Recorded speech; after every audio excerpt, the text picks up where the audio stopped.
Muy buenas, bombers. Hoy traemos un nuevo tema y es este tema del Instituto Nacional de Seguridad e Higiene en el Trabajo. Es una nota técnica de prevención, concretamente la 1077 del año 2016, referente a las grúas móviles autopropulsadas.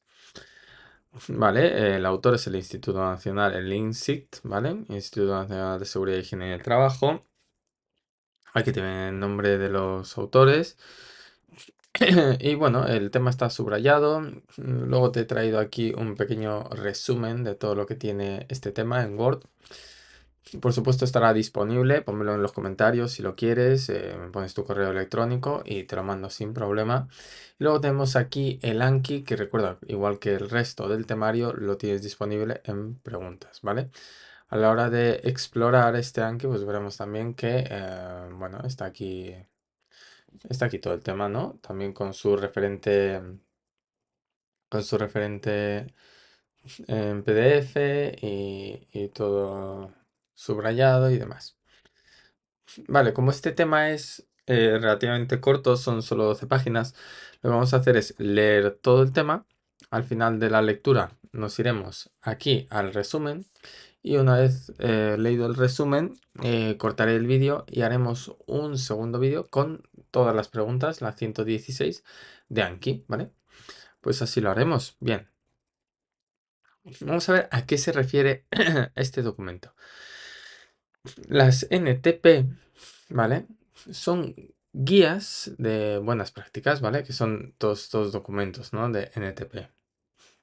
Entonces, sus indicaciones no son obligatorias salvo que estén recogidas en una disposición normativa vigente. A efectos de valorar la pertinencia de las contenidas NTP concretas, es conveniente tener en cuenta su fecha de edición, bueno, en este caso 2016. Bueno, es el tema que nos han dado aquí en Ayuntamiento de Madrid para bombero conductor. En este caso, 1. Introducción. Las grúas móviles autopropulsadas son equipos de trabajo regulados. Bien, entre otros por el Real Decreto 837-837/2003, por el que se aprueba el texto refundido, se aprueba el nuevo texto modificado y refundido de la Instrucción Técnica Complementaria ITC MIAM 4 de Reglamento de Aparatos de Elevación y Manutención referente a grúas móviles autopropulsadas. Esta nota técnica sustituye y actualiza a la NTP 208 y tiene como objetivo ser complemento a la referida ITC, que es la anterior, ¿no? La AM4, mi AM, y va dirigida a todos aquellos que tienen responsabilidades en materia de prevención de riesgos laborales. Bien, la experiencia acumulada tras la publicación de la ITC sobre la aplicación de su contenido motiva la redacción de esta NTP, ¿vale? Es decir, lo que venía en la ITC es lo que motiva esta publicación, con el objetivo de complementar y aclarar aquellos aspectos que en materia de seguridad y salud laboral pudieran estar solapadas u olvidados por la norma o que no se hayan complementado. Esto es importante porque esta NTP entonces se basa en una norma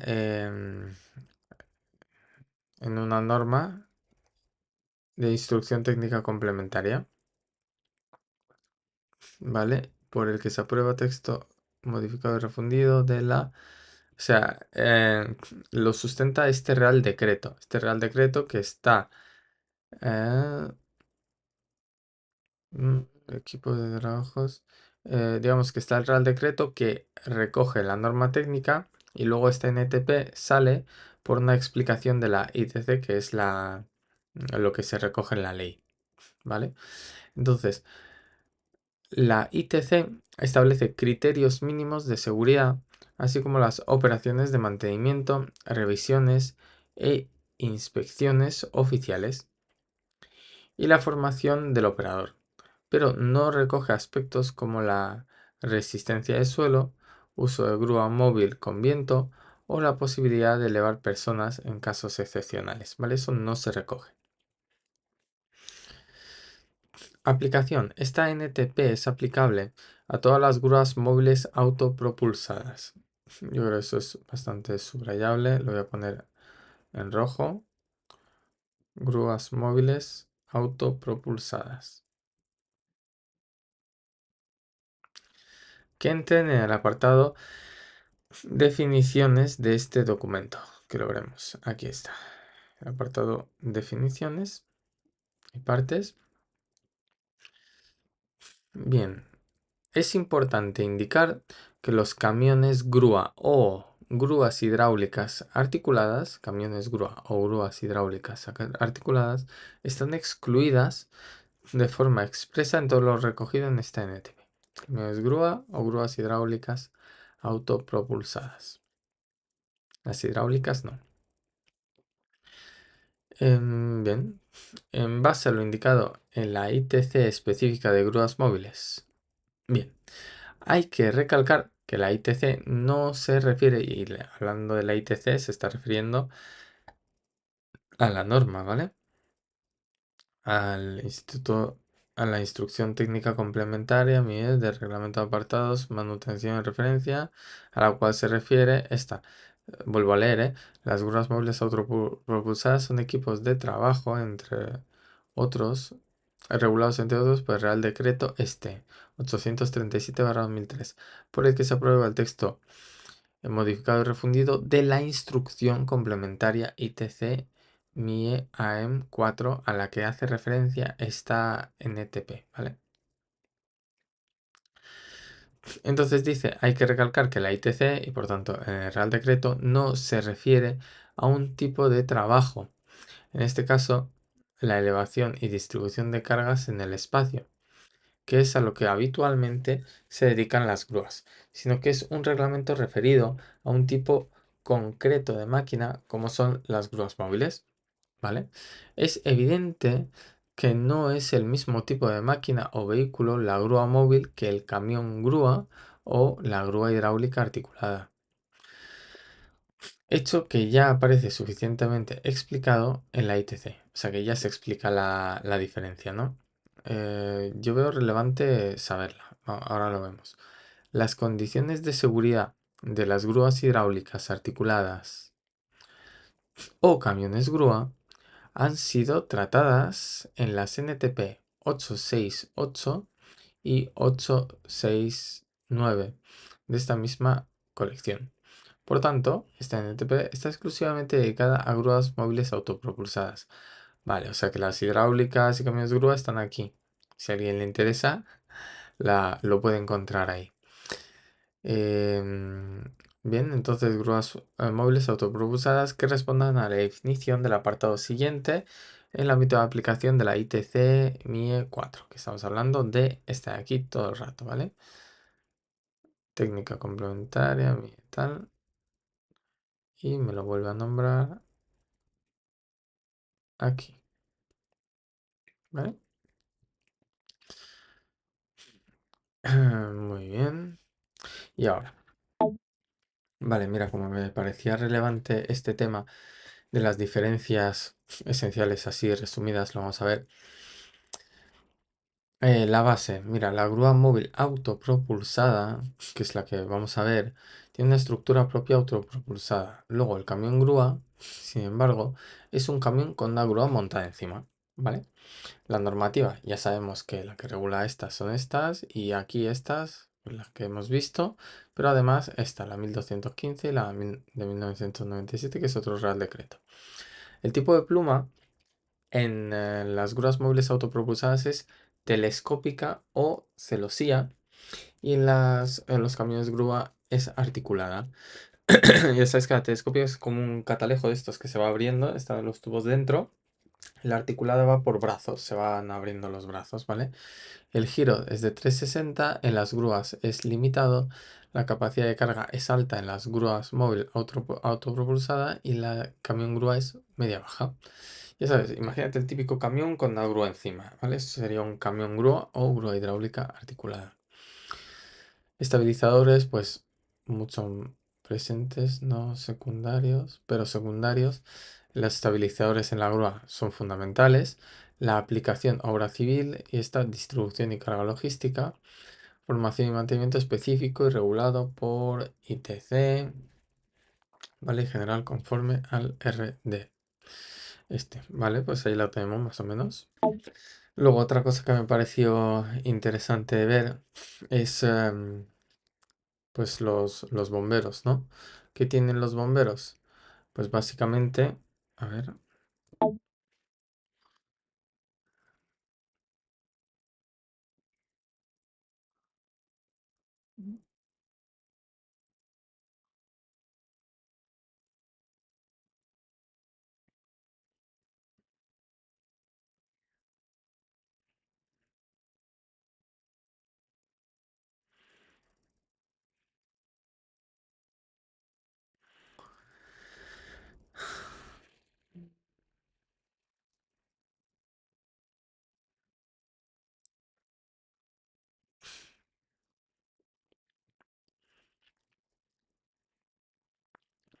a ver que se me corta.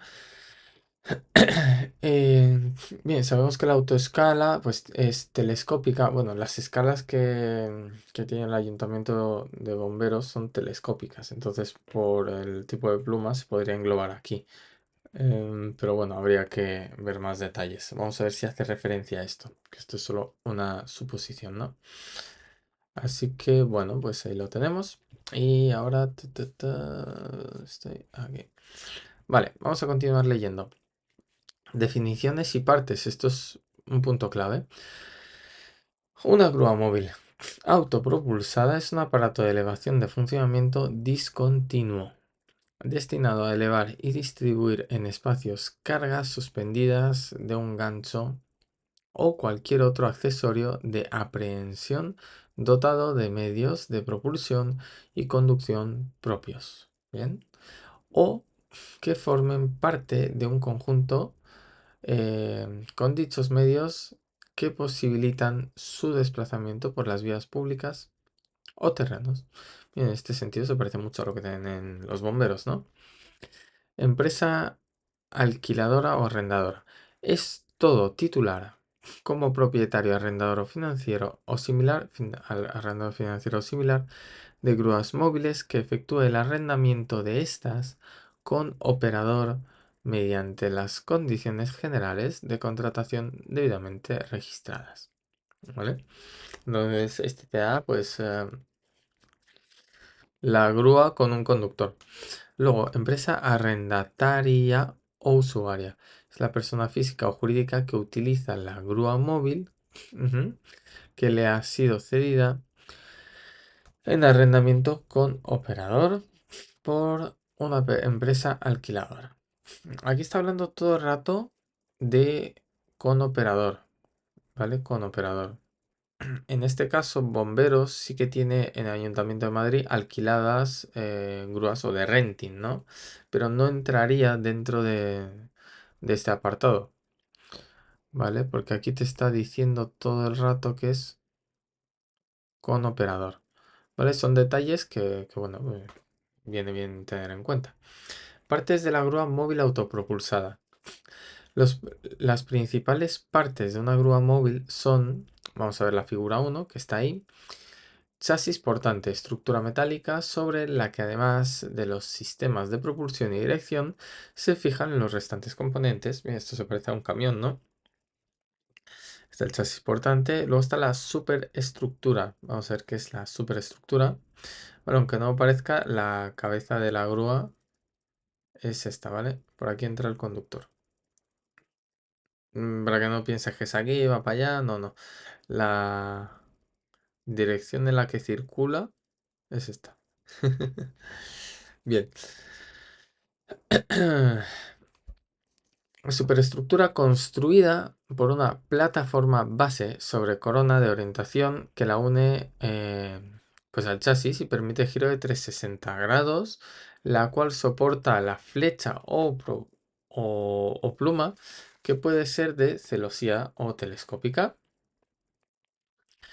Equipo de elevación, cabina de mando, en algunos casos contrapeso desplazable. Vale. Vale, vamos a ver las cosas que incluye. Entonces, el contrapeso, ¿qué es? Pues el contrapeso lo tenemos justo aquí, esta cosa aquí pesada. Luego la pluma, obviamente, es esto.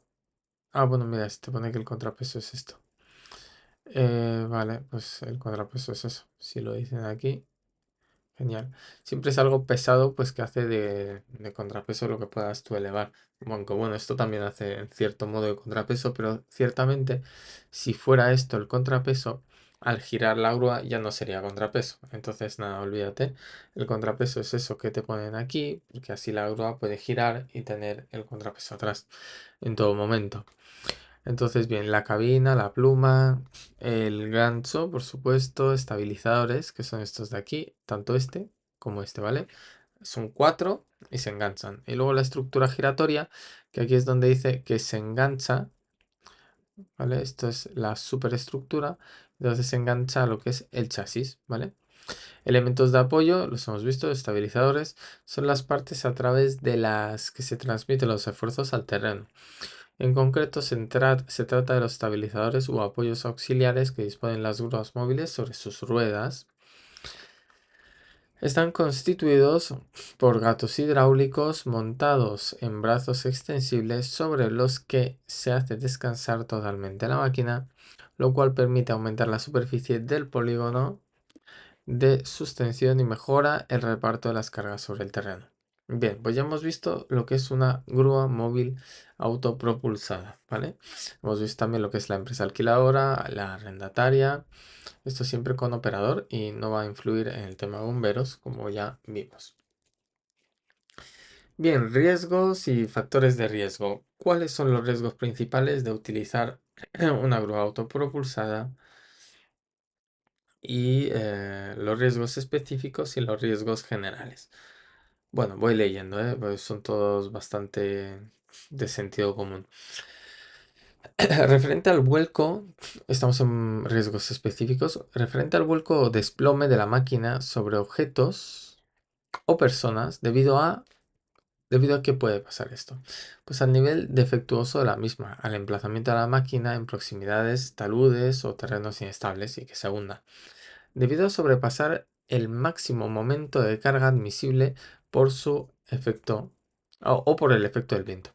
Momento, bueno, ya sabes qué es, distancia por brazo de palanca. Entonces, que sobrepases el peso que puede soportar el brazo y se vence para allá. Tiene que ir siempre dentro del área de cargas que veremos que está aquí, ¿vale? Esto se llama la arista de vuelco, justamente. Vale, bueno, son cosas que vamos viendo, lo leo todo.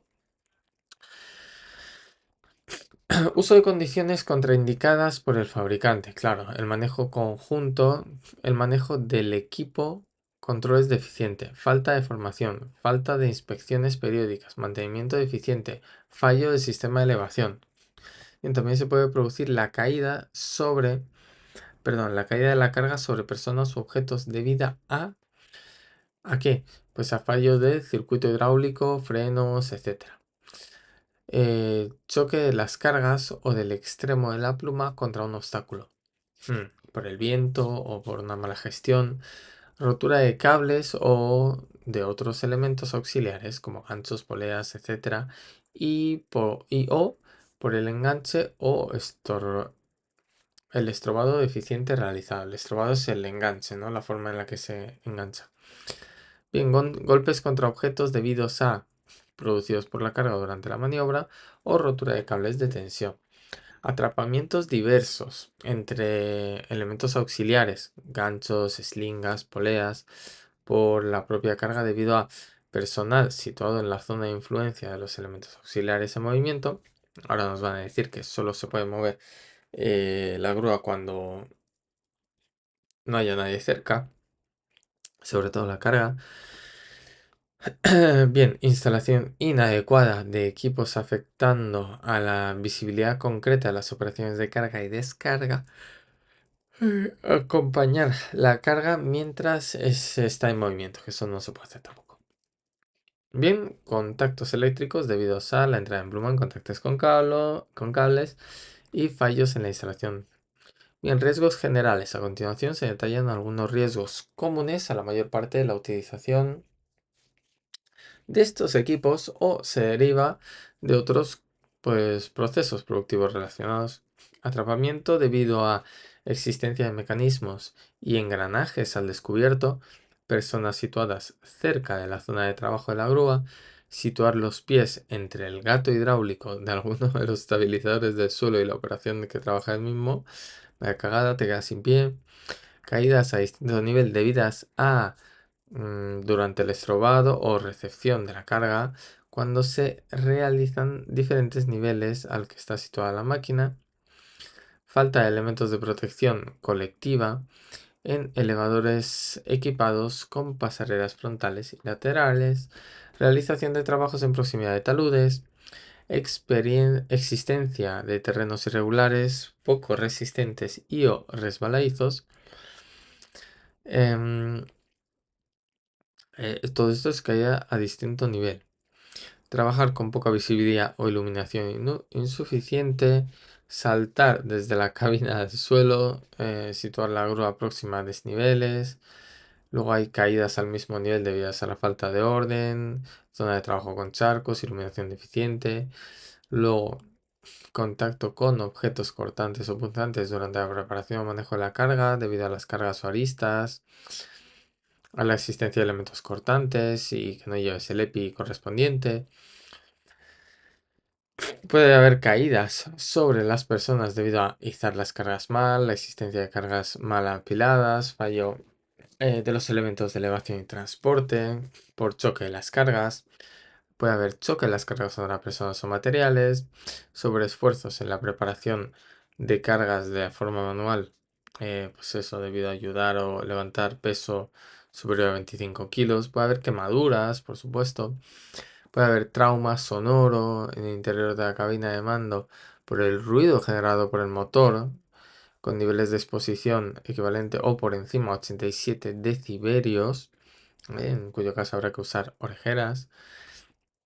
Intoxicación por humos de escape debido a la proximidad de los humos, que entre en la cabina, todo esto hay que tenerlo muy en cuenta. Bien, como son bastante de sentido común, yo esto no lo veo tan preguntable en el examen, ¿no?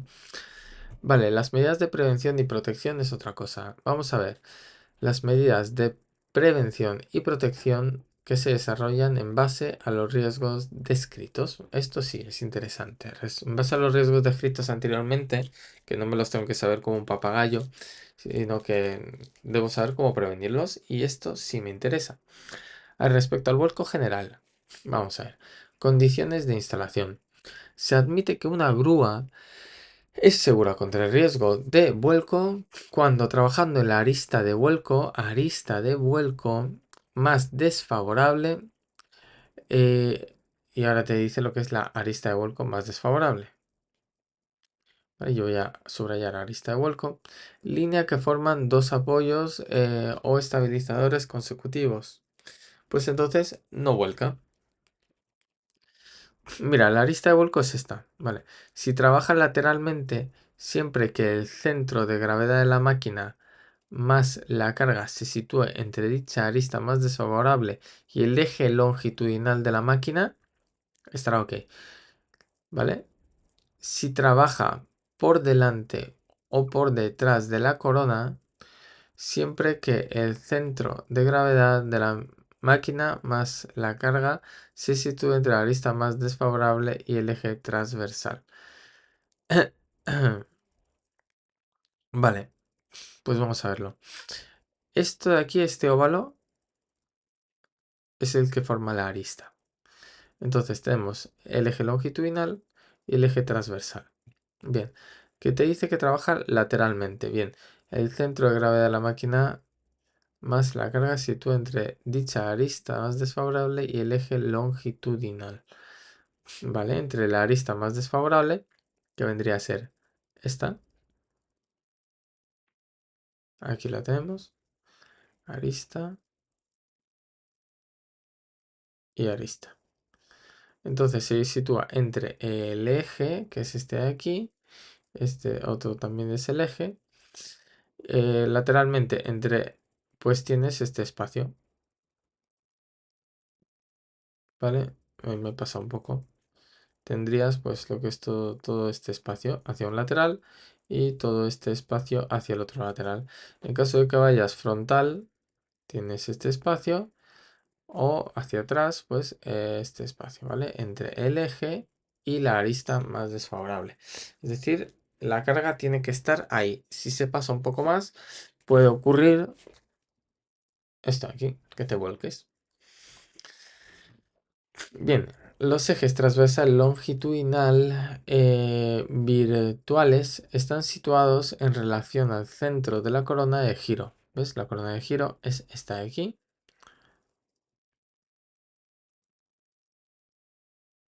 Entonces, espera que voy a hacer un círculo. Ahí está la corona de giro. Vale, ya me gusta mejor. Voy a pintar los ejes, las aristas en color rojo. En color rojo porque son de vida o muerte. Bueno, casi, casi. Aristas aquí. Aristas aquí. Pues ahí lo tenemos, nuestras aristas más desfavorables en el eje longitudinal y en el eje transversal, ¿vale? Bien, si la máquina estuviera desnivelada, el centro de gravedad de esta más la carga surtiría modificación, desplazándose hacia la arista exterior una distancia proporcional al valor del ángulo del desnivel. En este supuesto, el centro de gravedad estaría entonces falseado con respecto al cálculo por el fabricante modificado. Así, los valores de las tablas de carga y potencial momento de vuelco. El momento de vuelco que viene aquí en la figura 3 viene definido por el producto siguiente. Momento, el punto de gravedad por la distancia. Para el caso de estar situada la grúa en un plano inclinado como D', que es inferior a D, y la CG, que es igual a CG', se cumple que el CG por D es mayor a CG por D', de donde se deduce que con la grúa estacionada sobre el plano horizontal, el momento de vuelco tiene un valor superior, siendo más difícil el vuelco. Claro, te lo explico aquí. Si la grúa está así, ¿vale? Y está estable, si cargara por aquí, se iría enseguida a la mierda. Pero si cargara por aquí, el momento de vuelco, como dice, sería más difícil, ¿vale? Sería más difícil volcar. ¿Por qué? Porque, pues, estás inclinado por aquí. Entonces, por aquí te puedes ir mucho más lejos. Si tu arista de vuelco era esta, pues ahora te puedes llegar hasta aquí. ¿Vale? Eso se puede hacer. Pero por aquí no. Aquí, si tu arista era esta, pues ahora llegas hasta aquí. Y ni eso porque estás muy, muy mal. Vale, entendido más o menos el momento de vuelco. Vamos al terreno. Se debe comprobar que el terreno tiene consistencia suficiente para que los apoyos, orugas, ruedas o estabilizadores no se hundan en el mismo durante la ejecución de las maniobras o de los accesos. El emplazamiento de la máquina se debe efectuar evitando las irregularidades del terreno y explanando su superficie si fuera preciso, como se ve en la figura 4. Aquí lo vemos. Así no, así, así no, así, así sí, así no. Vale, al objeto de que la grúa esté perfectamente nivelada, claro que sí. Nivelación que deberá ser verificada antes de iniciarse los trabajos. Claro que sí. La adecuación del terreno es un aspecto esencial en el trabajo de la grúa, pues la estabilidad de la misma depende fundamentalmente de un correcto y adecuado emplazamiento o circulación del equipo. Vale, ¿y qué se recomienda? Pues se recomienda consultar el Real Decreto Legislativo por el cual se aprueba esto que hemos leído antes. Si la transmisión de la carga se realiza a través de estabilizadores y el terreno de construcción arcillosa o no ofrece es arcilloso o no ofrece garantías, es preferible ampliar el reparto de cargas sobre el mismo, aumentando la superficie de apoyo mediante bases construidas por una o más capas de traviesas de ferrocarril o tablones de al menos 80 milímetros de espesor y 1000 de longitud que se interpondrán entre el terreno y los estabilizadores, cruzando ordenadamente en el segundo supuesto, ¿vale? Los tablones de cada capa sobre la anterior. Claro, quiere decir que pongas una tabla súper grande para tener más apoyo, ¿vale? Tiene que ser de un determinado grosor para que pues no, para que los estabilizadores no se hundan en la madera y la perforen, ¿vale? Debe ser resistente en caso de que sea madera. Bien, vamos a ver apoyos sobre los neumáticos, sobre los estabilizadores. ¿Dirías así a bote pronto, se puede elevar algo sobre los neumáticos? Pues sí, sí se puede, pero con ciertas limitaciones. Cuando la grúa trabaje directamente sobre sus neumáticos, se deberá bloquear la suspensión, calzar las ruedas y accionar el freno de mano. Bien, al mantener la suspensión rígida, se conserva la horizontalidad de la base de la grúa independientemente de la posición que adopte la flecha. En estos casos, los fabricantes recomiendan aumentar la presión del inflado de los neumáticos antes de pasar de una situación a otra. ¿Vale? Bien.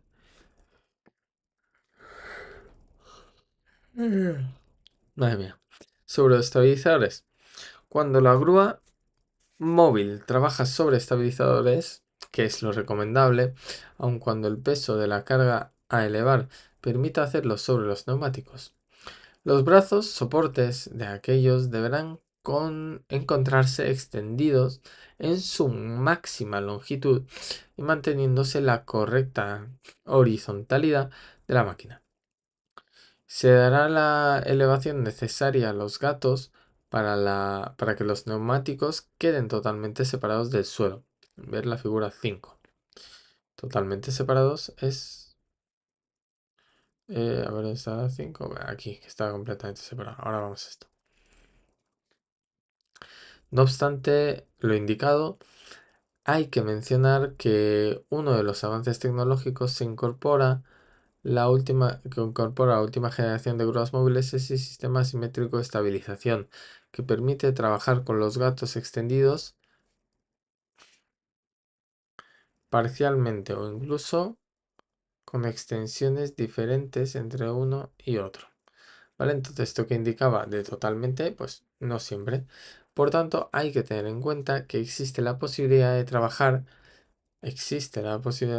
sin los brazos o soportes de los estabilizadores extendidos totalmente, siempre que los sistemas de seguridad agro lo permitan.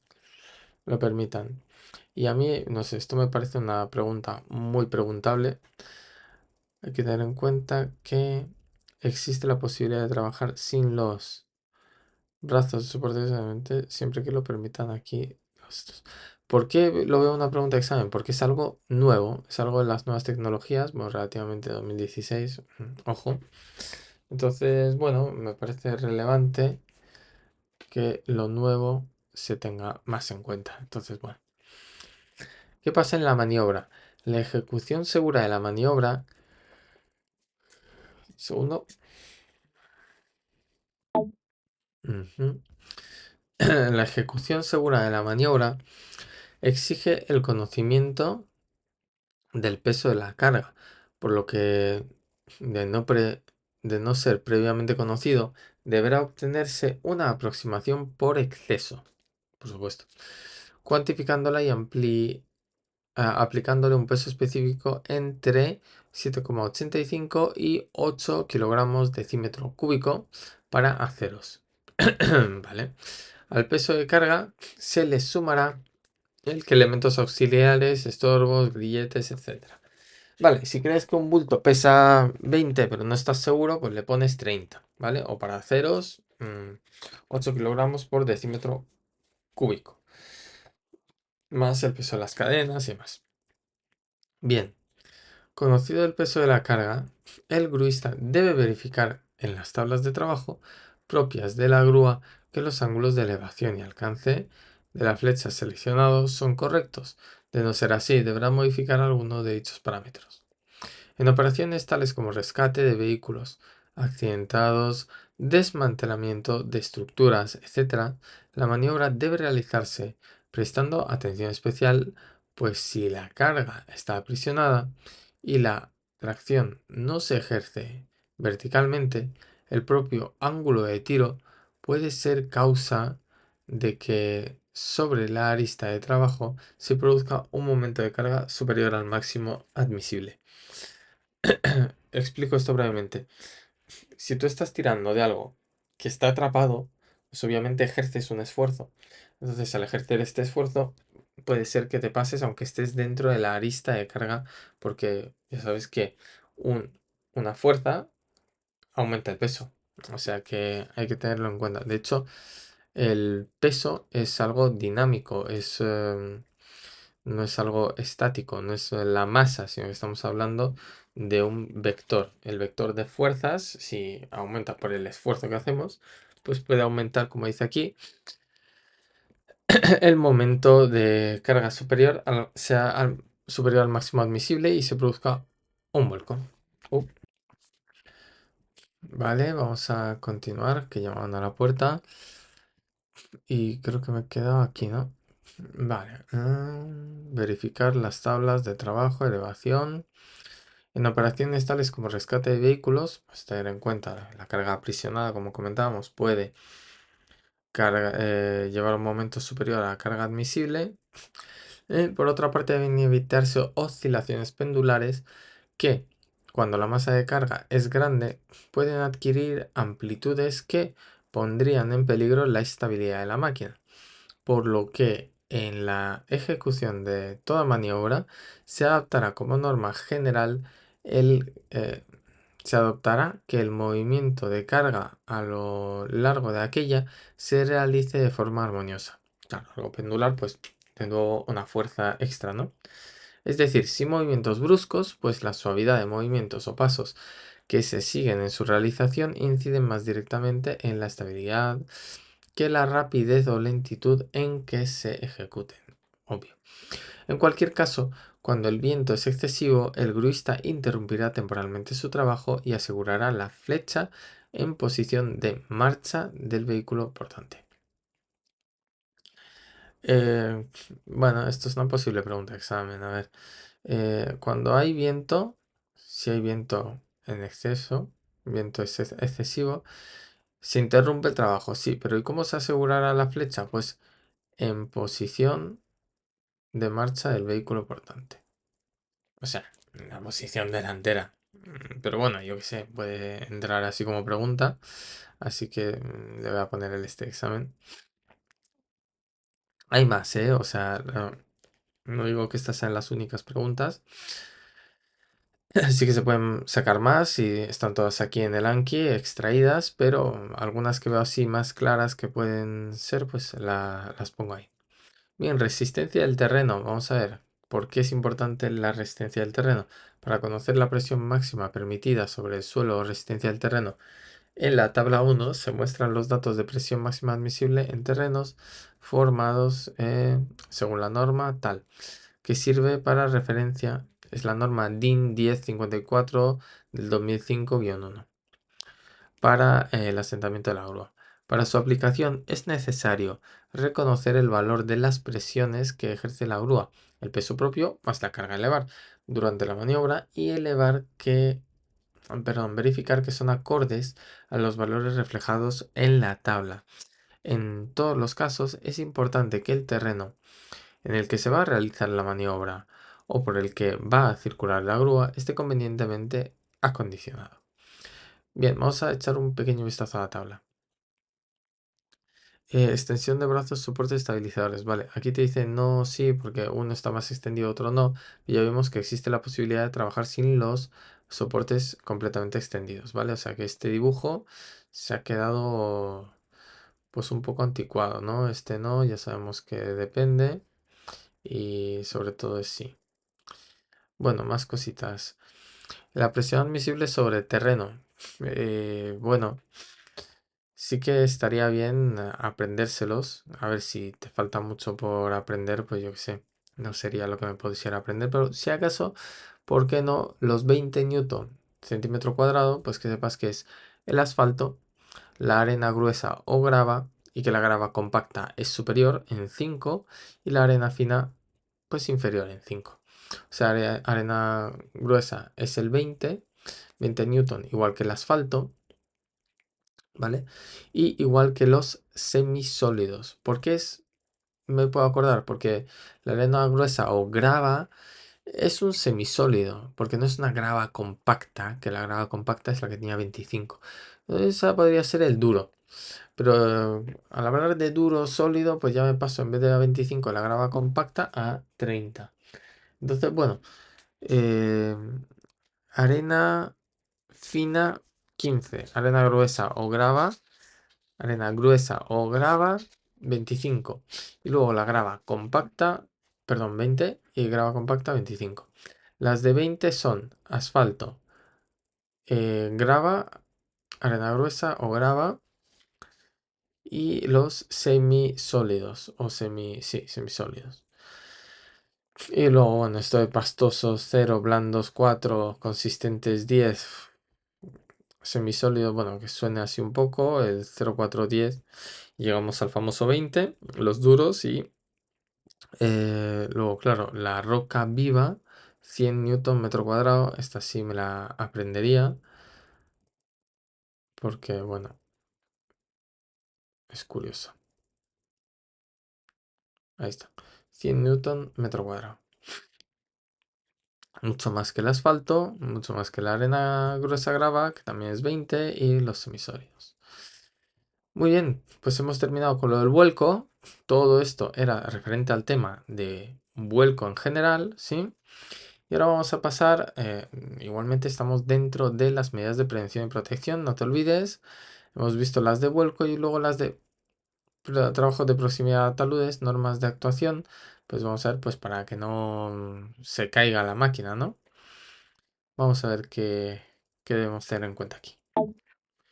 Bien, respecto a los trabajos en proximidad de taludes, ¿cuáles son las normas de actuación para la realización de trabajos en proximidades de taludes con grúa móvil autopropulsada?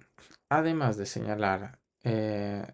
señaladas en el apartado anterior, es decir, todas esas por supuesto, para el emplazamiento de la máquina, pues se requieren las siguientes normas. Vamos a ver qué normas son esas. Bien, el director de maniobra debe realizar una comprobación exhaustiva del terreno donde donde se va a emplazar. A ver, vale, un segundito. Me falta aquí el no molestar. Ahí está.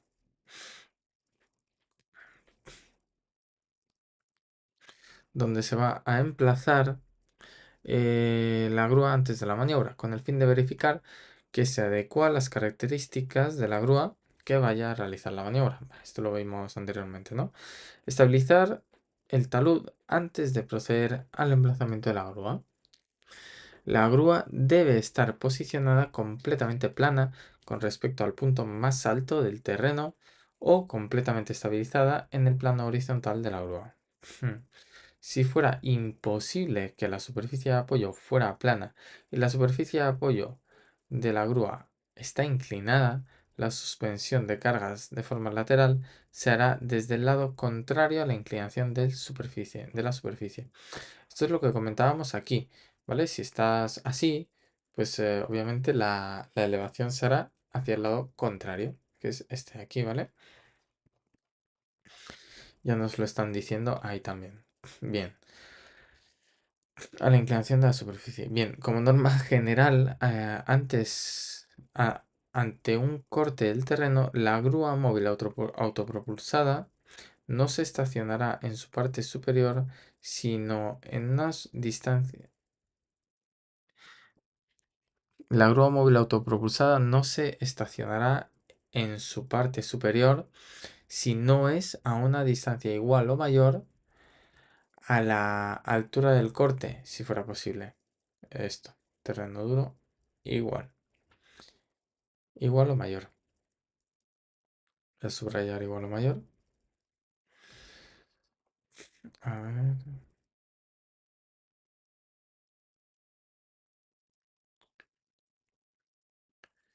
Igual o mayor a la altura del corte, si fuera posible. No obstante, para situarse junto a un talud, se han de respetar las siguientes distancias. Bien. O sea, por un lado te dice la norma general, que es esta. Si hay un corte del terreno, la grúa autopulsada se situará en una distancia igual o mayor a la altura del corte. Es decir, si me voy a situar en un talud de 1 metro, mínimo me tengo que poner a 1 metro. Igual o mayor, pues bueno, 1 metro o más, ¿no? Por eso el mínimo 1 metro. Que sería lo mismo que en terreno duro, ¿vale? Bien, el corte general entonces tiene que ver con el terreno duro. Ahí lo tenemos. ¿Vale? Es igual a esto. Y luego en terreno suelto la distancia entre el gato de apoyo y el pie de talud debe ser de 2b. Es decir, si tengo un talud de 1 metro, mínimo me situaré a 2 metros. A 2 metros de donde empieza el talud, ¿sí? Bien, siendo a la distancia entre el gato y el pie del talud y b la altura vertical entre el pie del talud y su coronamiento. Bien, la altura del pie del coronamiento, es decir, 1 por 2 es 2 y el gato tiene que estar a 2 metros. Antes de comenzar la maniobra de carga o elevación, se deben instalar los gatos estabilizadores. Bien, caída de la carga y golpes contra objetos, otro tema. El estrobado, que aquí lo explico, no tienes por qué saber lo que es el estrobado, y utilización de elementos auxiliares. En el contexto de grúas, estrobado se refiere a la operación de asegurar una carga utilizando eslingas, ¿vale? El estrobado se debe realizar de manera que el reparto de la carga sea homogéneo, por supuesto, para evitar que la pieza suspendida quede en equilibrio, ¿cómo que para evitar? Para que la pieza suspendida quede en equilibrio estable, evitándose el contacto de estrobos con aristas vivas mediante la utilización de cantoneras. ¿Qué son las cantoneras? Piezas o accesorios utilizados para proteger y reforzar las esquinas. Claro, si no, la eslinga se puede ir abriendo. El ángulo que forman los estrobos entre sí no superará en ningún caso 120 grados, procurando que sea inferior a 90. ¿Por qué? Porque si es superior a 120 grados, cada soporte está superando el 100% de lo que pesa la carga, ¿vale? Si es inferior a 90 grados, se va repartiendo la carga. Es decir, te pongo un ejemplo. Bueno, así gráficamente con un triángulo, ¿no? Si este es mi punto de anclaje y estoy en más de 120 grados y mis manos, mis puños, son, digamos, lo que estoy soportando, si están tirando así hacia afuera, el punto de anclaje, este que tengo aquí, está recibiendo más del 100% de lo que soporta de cada brazo. Si este pesa 100 kilos y este 100, está superando más de 200 kilos. Está soportando más de 200, lo cual no conviene. Y así, en este caso, pues está soportando menos. Sí, más o menos. Bueno, con las manos no es que quede súper claro, pero bueno. Ahí se ve. Vale, para no enredarnos en esto de las cargas, que lo tienes todo en el tema de cuerdas y demás. Si tienes dudas sobre esto de los grados y demás, pónmelo en los comentarios y te hago un vídeo específico en el que te hago unos dibujos y te lo explico todo perfectamente, ¿vale? Ahí lo vamos a ver mucho más claro. Bien, no me alejo más del tema. En ningún caso, 120 procurando siempre inferior a 90, procurando que sea inferior a 90. Bien, siempre deberá comprobarse que las correspondientes tablas que la carga en las correspondientes tablas, que la carga útil para el ángulo formado es superior a la real. Cada uno de los elementos auxiliares que se utilicen en las maniobras, slingas, ganchos, grilletes, ranas, etc., tendrán capacidad de carga suficiente para soportar sin deformarse las solicitaciones, pues para lo que lo haces, ¿no? Se engancharán aquellos cables cuyos hilos, se desecharán aquellos cables que tengan hilos rotos a lo largo de un tramo de longitud inferior a 8 veces el diámetro, a 8 veces su diámetro supere el 10% del total del mismo. Vale, vamos a ver cuándo se desecharán. Vamos a ver. Se desecharán aquellos cables que, ¿qué? Pues cuyos hilos rotos, contados a lo largo del tramo de cable de longitud inferior a 8 veces su longitud, superen superen el 10% del total de los mismos. Vale, a ver si me entro bien. Esto quiere decir, lo voy a pintar y te vuelvo a poner. Vale, mira, qué sencillo de entender. Una vez que... Uy, vale, ahora sí. Mira, una vez que tenemos esto, se entiende bastante bien. Imaginemos un cable que tiene un diámetro de 20 milímetros, ¿vale? Y un total de 114 hilos. Bien, entonces el 10% de los hilos, ¿cuál sería? 8 veces su diámetro, no supera el 10%. El 10% serían 11, ¿no? 11 hilos. La longitud de inspección sería 8 por 20 milímetros, que sería 160 milímetros. Vale, estamos hablando de diámetro. Y la longitud del cable puede ser la que sea. Vale, se observan 12 hilos rotos en un tramo de 160 milímetros. ¿Por qué 160 milímetros? Porque es 8 veces su diámetro. ¿Vale? 8 veces su diámetro y lo tenemos aquí dibujado. ¿Vale? Si fuera un cable de... Pues eso, 160 milímetros. 160 o de 300 milímetros, ponle. En el tramo de los 160 yo veo que tiene 12 hilos rotos. 12 porque tiene un total de 114 hilos y 12 es superior al 10%, que son 11 hilos, pues en este caso el cable sería desechable. Vamos a leer. Se desecharán los cables cuyos hilos rotos contados a lo largo de un tramo del cable de longitud inferior a 8 veces su diámetro, inferior a 8 veces su diámetro, en este caso 160 milímetros, perdón, inferior a 8 veces su diámetro, ¿vale? O sea, 160 milímetros, perfecto. Superen el 10% del total de los mismos. Para eso hay que saber también el número de cables. Vale, con este ejemplo gráfico pues se queda uno mucho mejor, ¿no? Entonces, bueno, si quieres este PDF también pónmelo en los comentarios, te lo envío junto con el resumen que tengo. A ver, voy a ver dónde lo tengo. Vale, te lo envío junto al resumen que tengo aquí, que es este de aquí, ¿vale? Entonces, bueno, lo tenemos ahí en cuenta y bueno, pues quizás, oye, pues no está de más que copiemos este ejemplo, ¿no? Quizás cojo y hago así, lo copio y ahora lo pego aquí. Por ejemplo, los cables rotos, pues lo dejo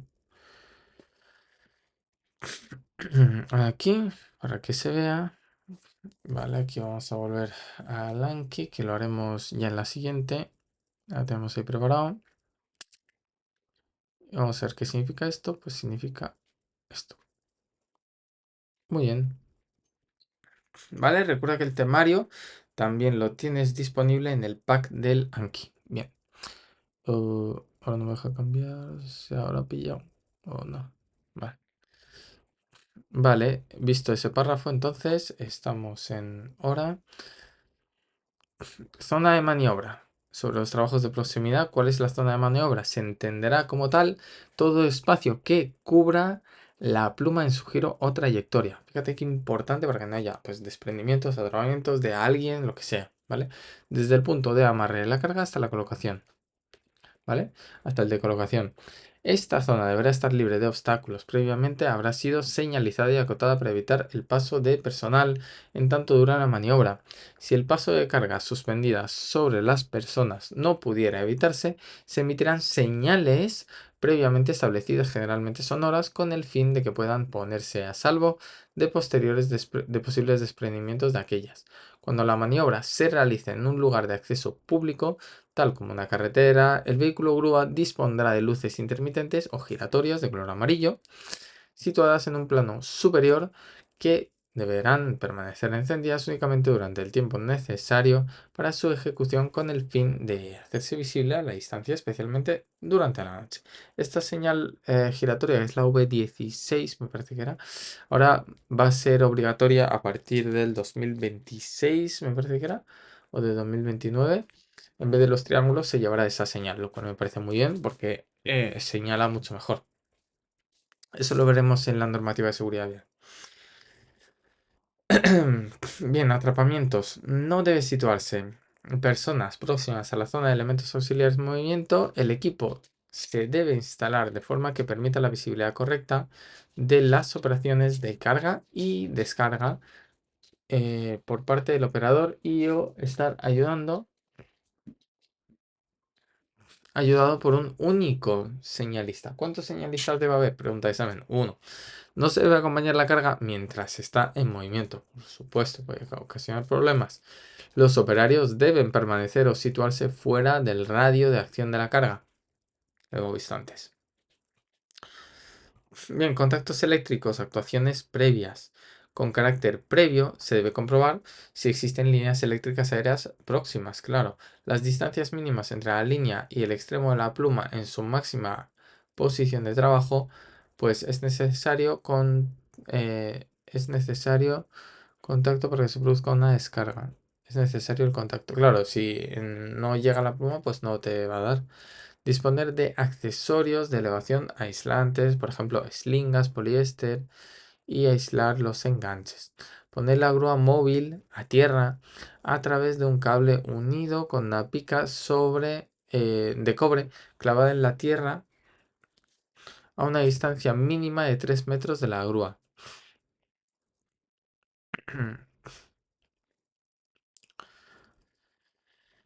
Interesante, o sea, pones la cable y lo unes a través de un cable.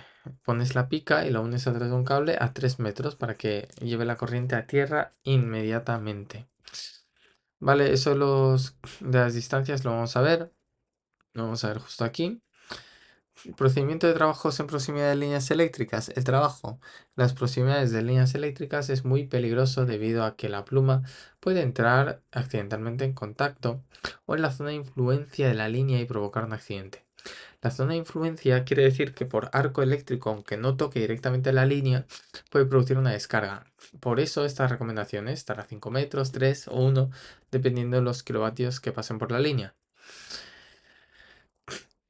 Bien, para esto, el trabajo en las proximidades de las líneas eléctricas es muy peligroso. La primera medida a tomar es solicitar la desconexión de la línea cuando la distancia durante los trabajos sea o pueda ser menor de 5 metros.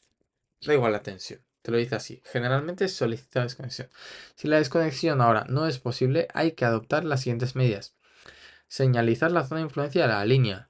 Para ello, se pueden utilizar las delimitaciones fijadas en la norma UNE 58151-1-2001.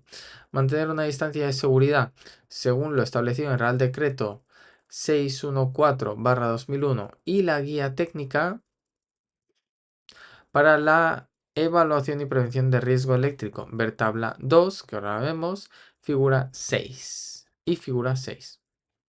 Que la figura 6 está aquí. Bien. Eh, si no ser, si no ser factible mantener la distancia. Vale, aquí tenemos el modo tarzánico. Me encanta ver estas erratas. Vale, si no ser posible, si no ser factible mantener. No sé, me hace mucha gracia estas tonterías. Si no ser factible. How? Mantener la distancia de seguridad. Se debe proteger la línea mediante una pantalla de protección. Figura 7. Ah, eh, claro, la pantalla de protección. Ver figura 7. Donde D es la distancia entre traviesas igual a 0,5 metros. Y D mayúscula, ¿eh? Y D minúscula es la distancia a la pantalla de la línea eléctrica de 5 metros si la tensión es superior o igual a 50 kilovatios y de 3 metros si es inferior. Vale, aquí está la D. Vale, bueno, a ver, es posible que pregunten, vale, si es superior a 50 kilovatios, 5 metros, si es inferior, 3. Y luego te dice aquí, de 1 a 110, 3. Pero bueno, aquí te está hablando de la pantalla de protección, ¿vale? A ver, pantalla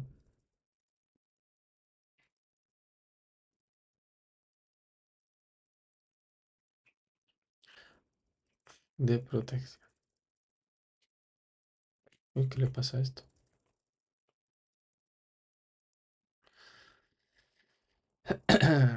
Bien, y viendo la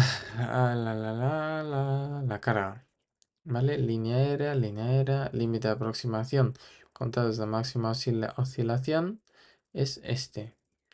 Y luego de mayor o igual que 5, aproximadades de baja tensión, de alta tensión. Claro, si fuera de baja tensión, que es hasta 1 kilovatio, ¿vale? Pues tenemos este metro. Con ese metro sería suficiente.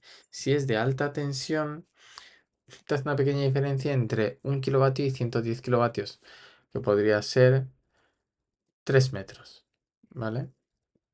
Entonces, bueno, esos 3 metros,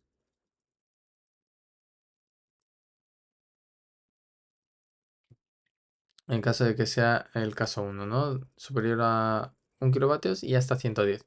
Y ahora, si es superior a 110 kilovatios,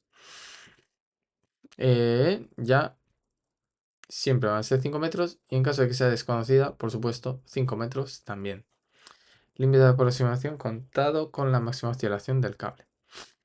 Vale, visto, ¿no? Fácil. En baja tensión 3, en baja tensión 1. Luego de 1 a 110, 3. Y de 110 en adelante, 5 metros. Y desconocida, 5 metros también.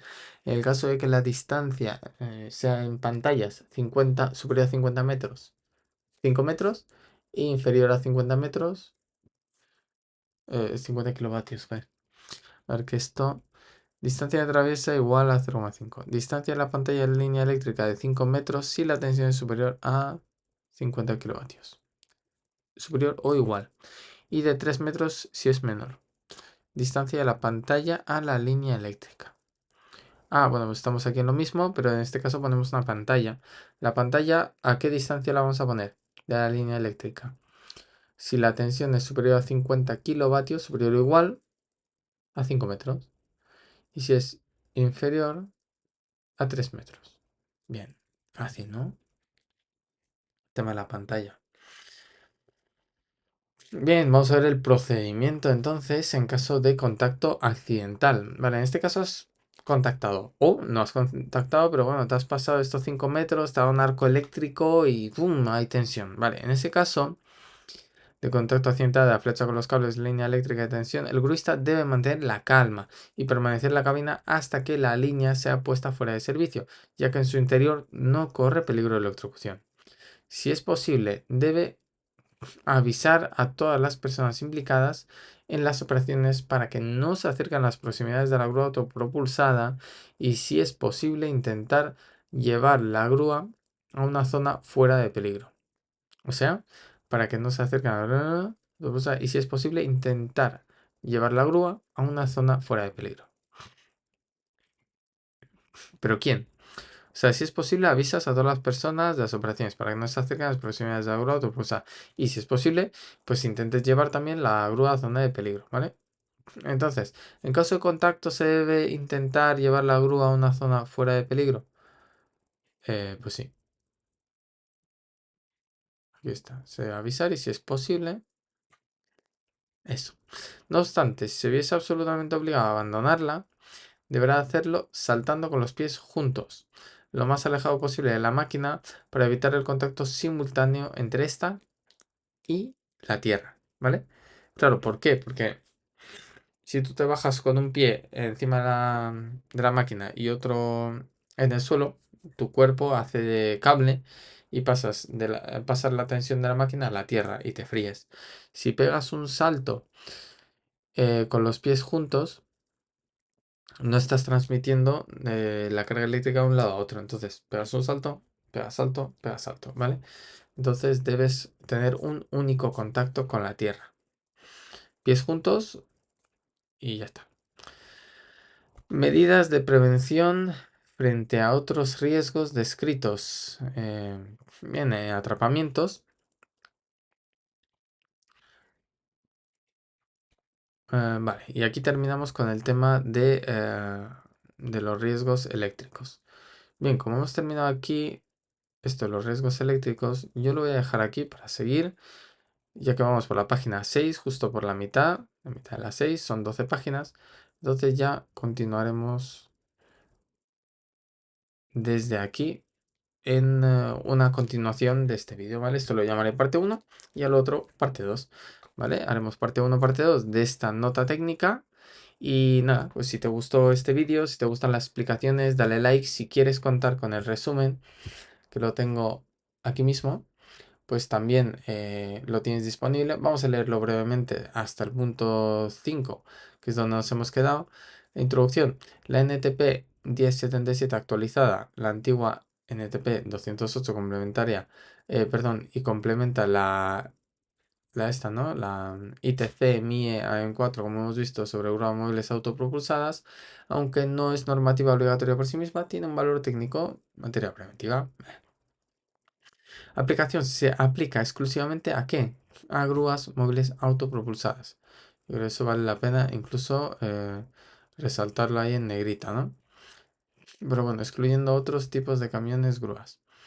Definiciones y partes, pues define qué es una grúa móvil autopropulsada y quiénes son los intervinientes, arrendador y todo esto, ¿te acuerdas, no? El chasis portante, la superestructura y demás. Riesgos y factores de riesgo. Distingue entre riesgos específicos, vuelco, caída, atrapamientos, etc. y riesgos generales, las caídas, todo esto. Esto es lo que no nos interesaba tanto. Ahora sí, las medidas preventivas que tratan esto. Incluye medidas técnicas y organizativas como la nivelación del terreno, el correcto despliegue de estabilizadores, conocimiento del peso de la carga y condiciones meteorológicas con especial atención a las operaciones en taludes. Bien, lo estamos viendo, ¿no? Es verdad que no menciona aquí lo de riesgo, pero bueno, está dentro de eso. Y bueno, la siguiente sería la 6. Aquí terminamos con el punto 5 dentro de nada y comenzaríamos con el 6. Lo dicho, si te gusta, dale like. Si quieres resúmenes, dibujos y demás, pónmelo en los comentarios y nos vemos en la siguiente parte de este vídeo. Hasta luego.